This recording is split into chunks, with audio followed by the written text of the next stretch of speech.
সকলোকে স্বাগতম জনালোঁ। আজি এয়া দেখিছেনে মৰিচা শাকৰ চেহেৰা কি ধুনীয়া হৈছে। প্ৰকৃতি এইবিলাক হ'ল একেবাৰে শুদ্ধ বস্তু। আমি শুদ্ধ বস্তুৱে খাব লাগে, কিন্তু আজিকালি নাপায় খাবলৈ। গতিকে ঘৰতে এনেকৈ দুই এডাল খেতি কৰি যিখিনি সম্ভৱ সেইখিনি ল'ৰা ছোৱালীক খুৱাব লাগে।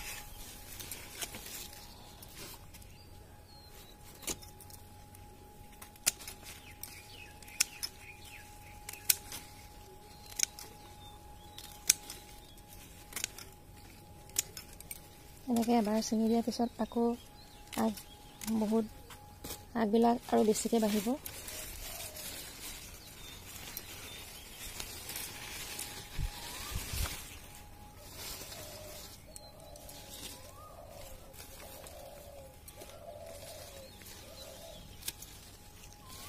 আজিকালি যিহেতু মানুহৰ ঘৰবিলাকত মানুহৰ সংখ্যা কমেই, গতিকে যিখিনি ঘৰত থাকে সেইখিনিৰ কাৰণে সকলোৱে কিবা নহয় কিবা অলপ কৰিব পাৰে।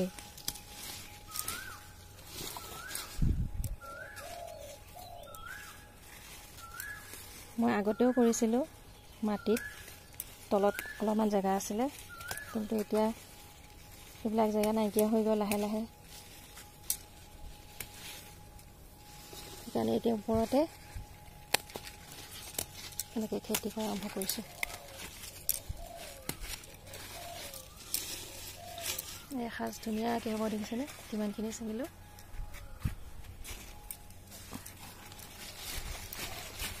একদম ধুনীয়াকৈ হ'ব, এইখিনি ভৰ্তি হৈ গ'ল। আৰু এই শাকটো বহুত ভাল খাবলৈ।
এইকেইদিনত বন উঘালি তত নাপাওঁ।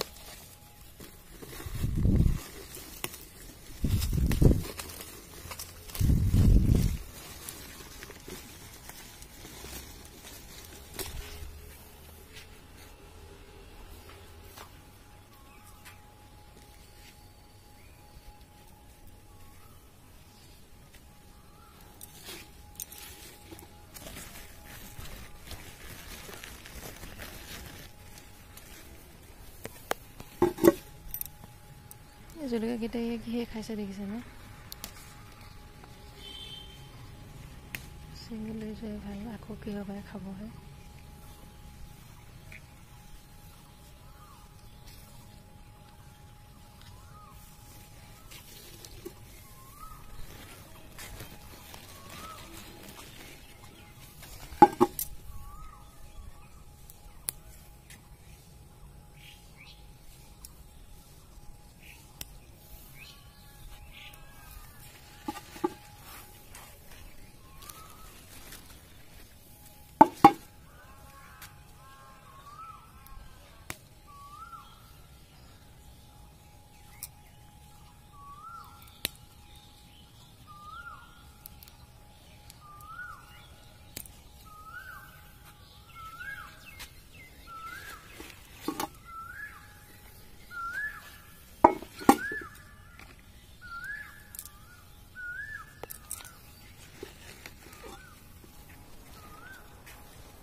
আজি 4 দিন হ'ল পানী ভিজাই থোৱা গোবৰ, ছাগলী গোবৰ, নিম পাতৰ পানী, তাৰপিছত সৰিয়হৰ খলি হৈ আৰু ভাত পচোৱা, এইখিনি এতিয়া গছৰ গুৰিত দিবলৈ ধুনীয়া উপযুক্ত সময় হৈছে।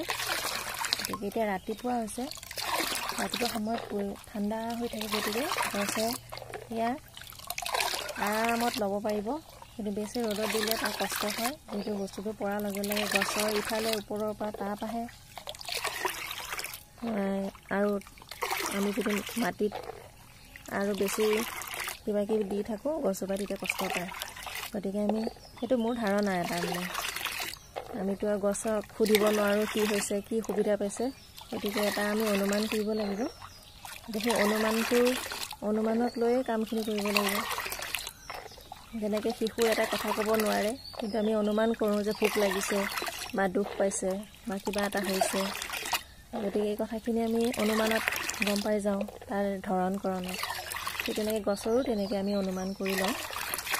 গতিকে এতিয়া আমি এইখিনি ধুনীয়াকৈ 4 দিন হৈছে পচি গৈছে, গতিকে গছে সহজে ল'ব পাৰিব। এনেকৈ এবাল্টিং পানীত আমি মিক্স কৰি ল'ম।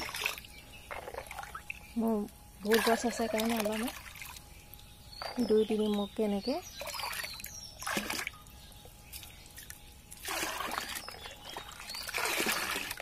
মিক্স কৰি প্ৰত্যেকজোপা গছত, যোৱাকালি ৰাতি বৰষুণ দিছিল, গতিকে মই পানী বেছি নিদিলেও হ'ব, সেইটো এটা সহজ হৈ আছে।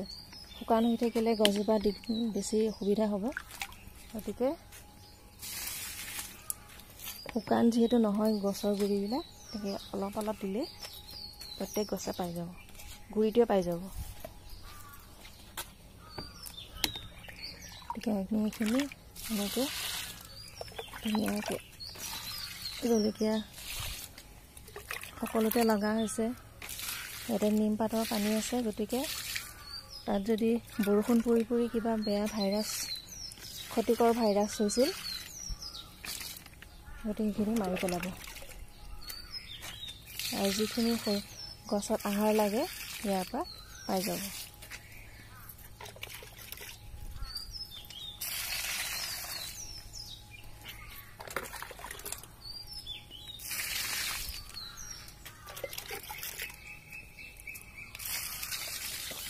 মই শাক চব্জিৰ বাকলিবিলাক এনেকৈ ডাইৰেক্ট দিয়েই দিওঁ, আকৌ এক্সট্ৰাকৈ থৈ নিদিওঁ।